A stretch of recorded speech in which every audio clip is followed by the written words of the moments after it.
जय हिंद दोस्तों। मैं चयन पाटीदार आपको अपने YouTube चैनल पर स्वागत करता हूं। आज अपन पढ़ने जा रहे हैं हिंदी विषय। अपने पॉलिटी की सीरीज चल रही है और हिंदी की चलेगी। हिंदी एक ऐसी विषय है जो हर एग्जाम में पूछी जाती है। पटवारी देख लो, कांस्टेबल देख लो, एसआई देख लो। एसआई में तो देखा जाए तो 100 क्वेश्चन एक अलग से एग्जाम होता है जो कि 200 मार्क्स का होता है। हिंदी एक सरल विषय समझते हैं, लेकिन वो सरल नहीं है। एग्जाम में अपने 4-5 क्वेश्चन सही होते वो तो नर्सरी का बच्चा भी कर पाए, लेकिन 10 क्वेश्चन आए तो 5 गलत होते, अपने को वो 5 सही कर दे। इसलिए अपन हिंदी पढ़ने जा रहे हैं यार। और हिंदी में मैं आपको स्टार्टिंग से पढ़ाऊंगा, वर्णमाला बेसिक से लगाकर कंप्लीट तक। अब अपने को वर्णमाला पढ़नी जरूरी है। कोई बोलेगा हमारे एग्जाम में वर्णमाला टॉपिक नहीं है। वर्णमाला टॉपिक नहीं है। जैसे कि मैथ में अपने एग्जाम होता है तो उसमें 2 का पार्ट है, 4 का पार्ट है, नहीं पूछता है। लेकिन क्या अपन वो याद करते हैं? क्यों? अपना स्क्वायर जल्दी होगा, अपने मल्टीप्लाई दिमाग में जल्दी आएगा। 2 × 2 ऐसे थोड़ी करेंगे। अपने को पहले से होना चाहिए कि टेबल याद है तो अपना स्क्वायर जल्दी निकला, मल्टीप्लाई जल्दी होगा। उसी प्रकार अपने हिंदी का वर्णमाला बेसिक कंप्लीट, बाद में संधि समास उपसर्ग में कहीं दिक्कत नहीं आएगी। तो आज अपन शुरू कर रहे हैं हिंदी का फर्स्ट टॉपिक, वर्णमाला। देखो, कुल वर्ण कितने होते? 52। और मूल वर्ण होते 44। अब कुल वर्ण कितने होते? 52। मूल वर्ण होते 44। स्वर कितने होते? 11। कोई कहता 13, लेकिन 13 नहीं होते, 11 होते हैं। मात्रा कितनी होती है? 10। अब बोलोगे स्वर तो 11 तो मात्रा 10 कैसे हुई? वो भी मैं आपको बताऊंगा। ठीक है, सबसे पहले शुरू करते हैं अपन। याद रखते कुल वर्ण और मूल वर्ण। कुल वर्ण कितने? 52। मूल वर्ण कितने? 44। ठीक है, टॉपिक का नाम वर्णमाला। सबसे पहले बात करेंगे अपन स्वर कितने। स्वर कितने हैं? 11। कौन कौन से हैं? अ, आ, ई, उ, ऊ, री, ए, ऐ, ओ, औ। 1 2 3 4 5 6 7 8 9 10। अ आ ई बड़ी ई रहेगी। ठीक है, अब बात कर रहे हैं स्वर हो गए 11। अब मात्रा कितनी है? 10। मात्रा कौन सी? 10 है, वो बताओ आपको। और जो है उसकी मात्रा नहीं होती। और क्या है? उदासीन स्वर है। क्या है? उदासीन स्वर। बचे बात की 10, सबकी मात्रा लगा देते हैं अपन। आ की मात्रा, ई की मात्रा, ऊ की मात्रा, बड़े ऊ की मात्रा, री की, ए की हो गई, ये ऐ की हो गई, ये ओ की हो गई, और ये ओ की हो गई। अब मात्रा किसे कहते हैं? जो मात्रा है उसका शाब्दिक अर्थ क्या होता है? संकेत या चिन्ह। मात्रा किसे कहते हैं? मात्रा की परिभाषा पूछ ले। मात्रा उसको कहते हैं कि जब किसी वर्ण है उसको जब अपना उच्चारण करते हैं और जो समय लगता है उसको मात्रा कहते हैं। जैसे कि हम अ में को समय नहीं लग रहा, आ, ई, उ, उसमें हल्का सा जो समय लग रहा है, उसी जो उच्चारण करते समय जो समय लगता है उसको अपन मात्रा कहते हैं। ठीक है, अ की कोई मात्रा नहीं है। अ क्या है? उदासीन स्वर। अब जो स्वर होते हैं वो भी कितने प्रकार के हैं? 2 प्रकार के। स्वर कितने प्रकार के हैं? 2 प्रकार के। कौन कौन से? एक होंगे ह्रस्व स्वर, जिसको अपन कह सकते हैं लघु स्वर, एक मात्रिक स्वर, कई नाम। और एक कहेंगे दीर्घ स्वर। दीर्घ स्वर को अपन क्या कहते हैं? संधि स्वर भी कहते हैं। ठीक है, अब मैं आपको बताऊंगा ह्रस्व स्वर कौन से हैं और दीर्घ स्वर कौन से।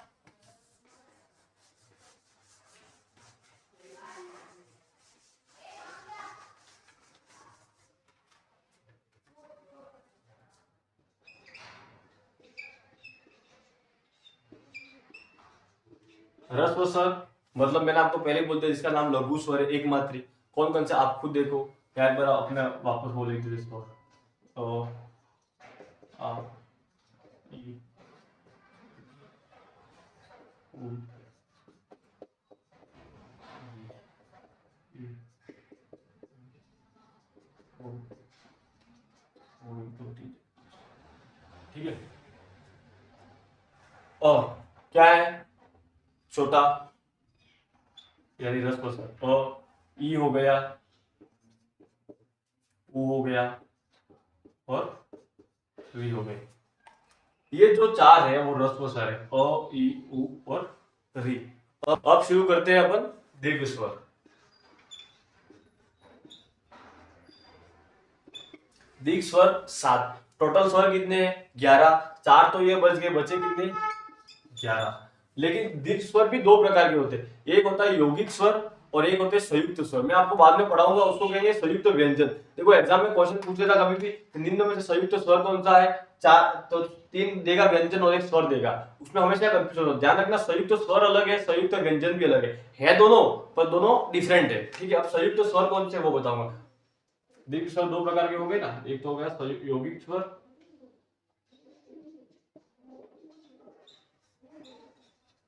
और एक हो गया संयुक्त स्वर। यौगिक स्वर मतलब योग, समान स्वरों का जब योग होता है तो यौगिक स्वर का निर्माण। जैसे कि हम आ, देखो आ जो है तो अ धन अ, क्या हुआ? आ। बड़ी ई देख लो, ई धन ई हुआ। बड़ा ऊ देख लो,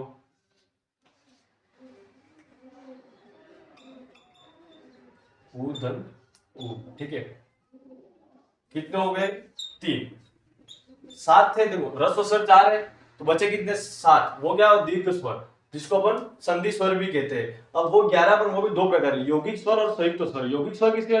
दो समान स्वरों का जब योग होता है तो यौगिक स्वर का निर्माण होता है। तो देखो अ धन अ आ हुआ, ई धन ई तो ई बड़ी ई हुई और उ धन उ तो बड़ा उ।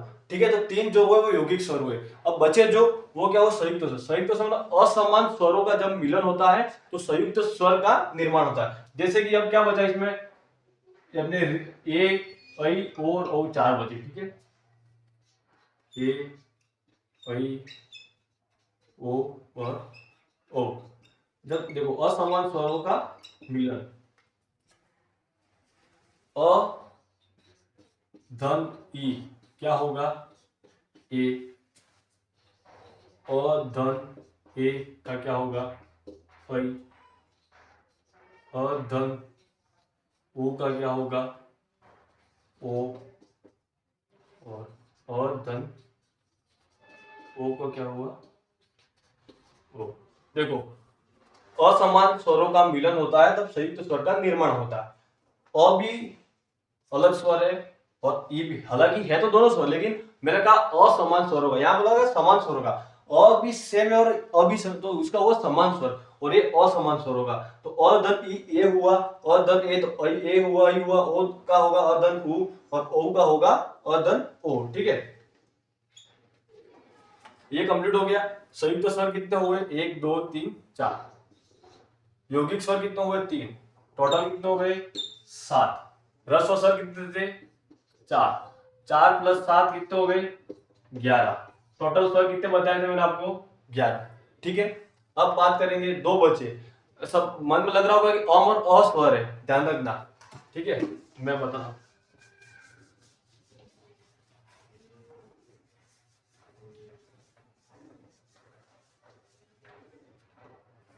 अम और अह, ये तो ना स्वर है ना व्यंजन है, क्या ध्यान रखना। इसको स्वर समझते हैं लेकिन न ये स्वर है ना ही यह व्यंजन। इसका अलग से नाम है जिसको अपन बोलते हैं अयोगवा। ठीक है, अम और अ आज से न की स्वर है ना व्यंजन है, वो कहते हैं अयोगवा। अब नेक्स्ट बात करेंगे व्यंजन कितने होते हैं मूल।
ठीक है,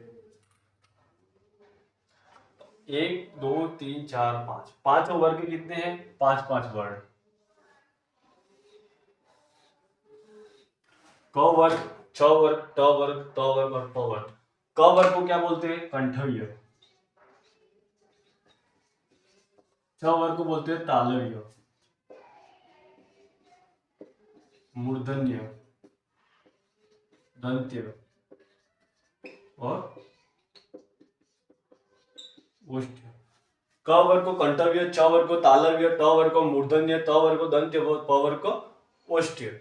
अब ध्यान रखना, ये हो गए टोटल 25। मैंने कहा मूल वर्ण व्यंजन कितने हैं? 33। ठीक है, कुल 25 तो ये हो गए, और आगे मैं आपको 8 और बताऊं। ठीक है, अब ध्यान रखना, केवल छ वर्ग जो है, कौन सा वर्ग? च वर्ग। इस च वर्ग को बोलते हैं अपन स्पर्श संघर्षी व्यंजन। क्या बोलते हैं? स्पर्श संघर्षी व्यंजन। बाकी जो ये क वर्ग है, ट वर्ग, त वर्ग, प वर्ग, इसको बोलते हैं केवल स्पर्श व्यंजन। ठीक है, केवल छ वर्ग है उसको बोलते हैं स्पर्श संघर्ष व्यंजन, क्योंकि जब छ वर्ग का उच्चारण करते तो थोड़ा अपने को समय लगता है। बाकी क ट त प, इसमें जल्दी क ख ग घ ट त ध न, लेकिन छ छ ज नहीं बोल, वो थोड़ा अपने को संघर्ष लग रहा है, इसलिए इसका नाम है स्पर्श संघर्षी व्यंजन। ठीक है, अब बात करेंगे नासिक के व्यंजन किसको कहते हैं। जो ये पांचवा अक्षर है, पांचवा वर्ण का, सॉरी पांचवा वर्ण, ये अंग इ अण न, इसको बोलते हैं या तो पंचम वर्ण या नासिकीय व्यंजन। क्या बोलते हैं?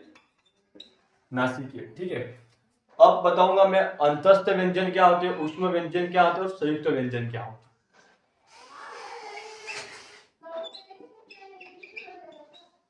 अंतस्थ व्यंजन, ऊष्म व्यंजन व संयुक्त व्यंजन। अंतस्थ व्यंजन 4 प्रकार के होते हैं, ऊष्म व्यंजन भी 4 होते हैं और संयुक्त व्यंजन भी 4 होते हैं। अंतस्थ व्यंजन किसको बोलते हैं? य, र, ल, व। ऊष्म व्यंजन श, श, स, ह। संयुक्त व्यंजन क्ष, त्र, ज्ञ और श। वहां मैंने आपको संयुक्त स्वर पढ़ाए थे, ना कि संयुक्त व्यंजन। मैंने बोला था बाद में संयुक्त व्यंजन भी आएंगे, लेकिन संयुक्त स्वर और संयुक्त व्यंजन काफी अलग है। 4 4 4 है। ठीक है, अब अंतस्थ व्यंजन कौन से है? य, र, ल और व। ऊष्म व्यंजन कौन से? श, श, स और ह। ठीक है, और संयुक्त व्यंजन क्ष, त्र, ज्ञ और श। ठीक है, कितने? 4 4 8, 8 और 25, 25 हो गए, टोटल कितने हो गए? 33। ठीक है, दो क्या थे? अयोग हुआ पढ़ाए थे मैंने आपको पहले, अम और अ। 11 स्वर पढ़ाए थे, कितने हुए? 33 और 2 35, 35 45 और 46, टोटल मैंने बोला था आपको 52। अब कितने कम पड़े? 6। 6 कौन सा उसमें? 4 तो 8, 6 कम पड़े तो क्ष, त्र, ज्ञ और श, ये जो संयुक्त व्यंजन हो गए 4, वो ऐड कर दो, हो गए 50। और 2 जो बचे उसको बोलेंगे हम उत्क्षिप्त व्यंजन। क्या बोलेंगे? उत्क्षिप्त व्यंजन या ताड़न जात, मतलब फेंकना। उत्क्षिप्त और ताड़न मतलब फेंकना। वो कौन से है?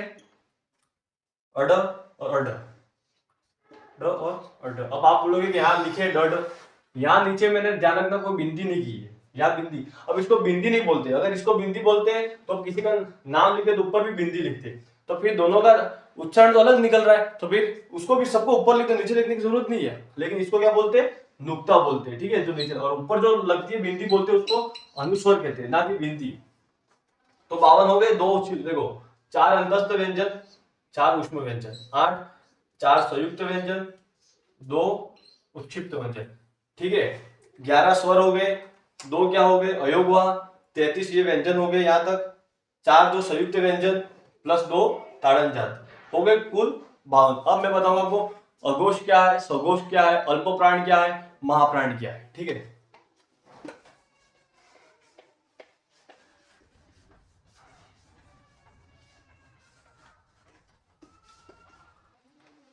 अब पढ़ेंगे अल्प प्राण, और महाप्राण। अब आपको मैं आराम देखो, अल्प प्राण क्या है, महाप्राण क्या है, वो ध्यान में रखना। अब अल्प प्राण और महाप्राण आपको मैं ऐसा याद करूंगा, एक ट्रिक जो मेरे खुद को पढ़ने के लिए, याद करने के लिए बनाई है। महाप्राण देखो, सबसे पहले ध्यान रखो, ये क्या है, राजा, ठीक है। अब राजा के चारों तरफ क्या होती है, सेना, मतलब जो महान व्यक्ति होते हैं उसके चारों तरफ लोग खड़े रहते हैं। उसी प्रकार महाप्राण देखो, महाप्राण जो बीच में बैठा है उसको, जैसे कि अब ये क वर्ग है, क वर्ग में ख का क और घ के मध्य में क्या है, ख, तो ये राजा, दोनों के मध्य में कौन बैठा, ख, तो मतलब ये महान है। वैसे ही ये ग और इस अंग के बीच में कौन है, बड़ा ग, तो मतलब प्रत्येक वर्ग का दूसरा व चौथा अक्षर क्या कहलाएगा, महाप्राण, ठीक है।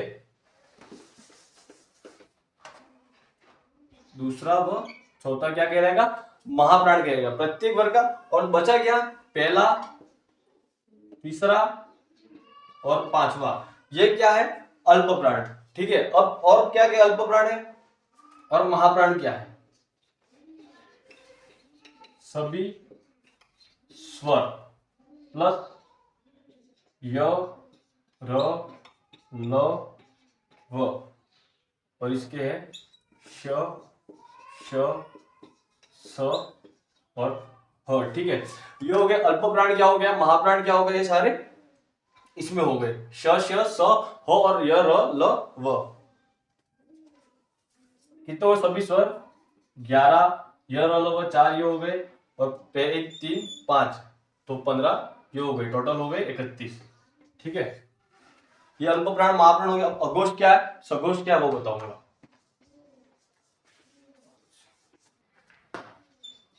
सघोष और अघोष, य र ल व प्लस सभी स्वर, श श स और ह, ठीक है। य र ल व क्या है, सघोष प्लस सभी स्वर को भी सघोष कहते हैं, और पहला और दूसरा जो होता है उसको भी सघोष कहते हैं, ठीक है। प्रत्येक वर्ग का पहला दूसरा, सॉरी, प्रत्येक वर्ग का तीसरा चौथा पांचवा और पांचवा, और अघोष मतलब पहला और दूसरा, प्रत्येक वर्ग का पहला और दूसरा अघोष कहलाएगा। तो 10 तो ये हो गए, और 1 2 3 4 ये 4 ये हो गए, ठीक है। और सघोष य र ल व सभी स्वर व तीसरा चौथा और पांचवा, ठीक है। अब पूरा कंप्लीट हो गया। अब मैं आपको एक टेबल में समझा दूंगा।